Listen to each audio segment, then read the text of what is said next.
pihak, termasuk juga berbagai elemen, termasuk di sini juga Ibu Susi Pujiastuti. Kami tahu Ibu Susi adalah salah satu tokoh dan figur politik yang luar biasa, juga banyak kiprahnya di nasional ini. Jadi kami tentu menyambut baik apa yang sedang dilakukan oleh Pak Anies, terutama untuk merangkul berbagai elemen. Ini adalah tentu kami melihat ini adalah sebagai salah satu upaya Pak Anies sebagai baca pres yang insya Allah menjadi capres dan kemudian menjadi presiden untuk merangkul semua elemen. Jadi kalau untuk pertemuannya sendiri kami tentu menyambut baik ini karena tentu ini adalah bagian dari upaya untuk meningkatkan elektabilitas juga, untuk terus merangkul semua kalangan yang juga ingin melakukan perbaikan untuk Indonesia seperti yang lalu, bahwa di dalamnya tentu ada salah satunya adalah menyerahkan sepenuhnya cawapres kepada baca pres Pak Anies. Disetujui, sudah ditandatangani termasuk oleh ketiga ketua umum, termasuk ketua umum kami. Senang gitu ya, Mas Anies kemudian diundang, dan saya kira diundang oleh Bu Susi yang punya kelasnya tersendiri lah. Artinya Bu Susi juga banyak pendukungnya, di medsos juga banyak followernya ya, dan pada waktu menjadi menteri juga banyak orang yang suka. Artinya ketika kemudian Bu Susi menunjukkan kedekatannya dengan Mas Anies, ini juga akan memindahkan kesukaan para pendukungnya Bu Susi menjadi suka juga terhadap Mas Anies.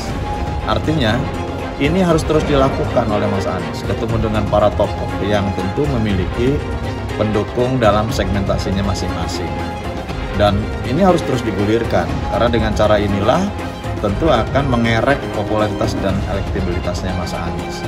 Mungkin saja dulu orang yang tidak pernah berpikir tentang Mas Anies. Nah, kalau misalnya dilihat respon sementara dari Nasdem maupun PKS, sepertinya ada semacam green light dari kedua partai ini untuk menerima Susi sebagai cawapres Mas Anies. Tetapi kalau misalnya Demokrat tidak menerima, karena bagaimanapun Demokrat punya preferensi, yaitu Mas AHY sebagai cawapresnya Mas Anies, tentu ya pasangan ini harus gigit jari, gagal untuk berlayar ke pelabuhan pemilu 2024 nanti. Tapi lepas daripada itu, kalau dilihat dari sisi elektabilitas, Bu Susi ini relatif cukup lumayan. Jadi kita punya data survei beberapa waktu lalu, mereka yang melirik Bu Susi sebagai cawapres dalam simulasi banyak nama itu di kisaran 2%.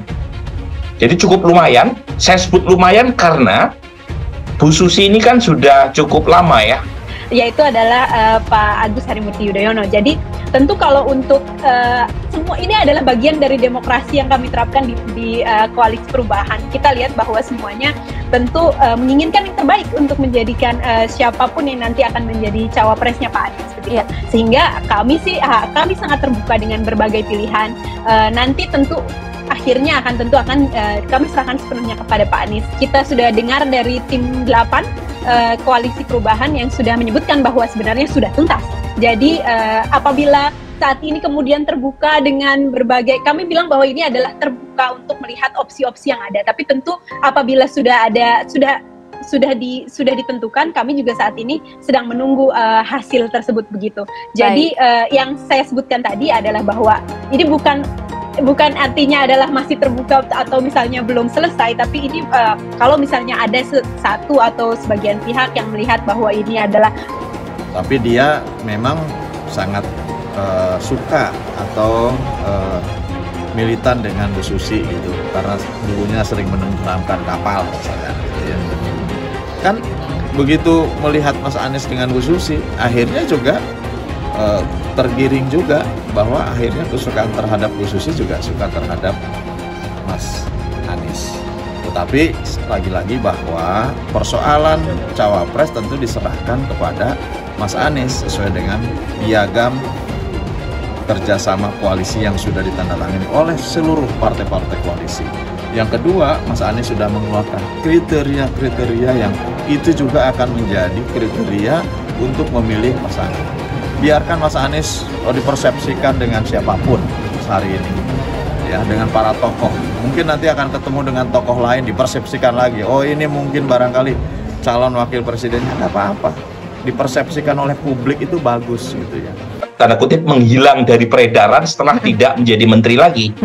Dan beliau bukan elit partai politik, kemudian juga tidak punya tim sukses, dan belum bekerja secara sistematik, dan tentu masih ada potensi untuk dinaikkan elektabilitasnya, terutama untuk mendukung pemenangan Mas Anies.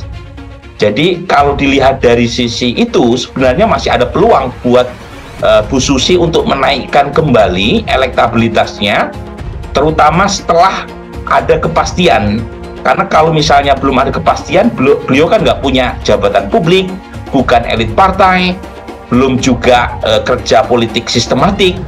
Jadi kalau misalnya dapat 2% saja, menurut saya udah cukup lumayan bagus untuk tokoh yang tidak punya atribusi politik apapun. Jadi pertama begini ya, kalau dari sisi basis pemilih Bu Susi Pujiastuti itu umumnya kelas menengah atas memang.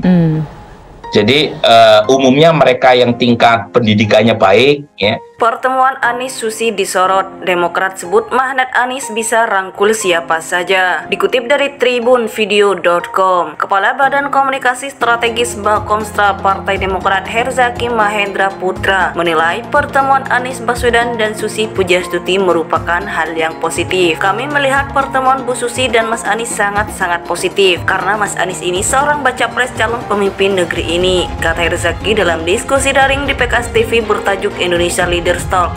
Jadi siapa wakil Anies? Dikutip Minggu 30 Juli 2023. Menurut Herzaki, Anies Baswedan bisa bekerja sama dengan semua pihak, bisa merangkul semua kelompok, semua elemen orang yang tidak ragu dan segan berkomunikasi, bersilaturahmi dengan siapapun. Kepala Badan Komunikasi Strategis Bakomstra Partai Demokrat Herzaki Mahendra Putra menilai pertemuan Anies Baswedan dan Susi Pujiastuti merupakan hal yang positif. Kami melihat pertemuan Bu Susi dan Mas Anies sangat-sangat positif karena Mas Anies ini seorang baca pres calon pemimpin negeri ini, kata Herzaki dalam diskusi daring di PKS TV bertajuk Indonesia Leaders Talk.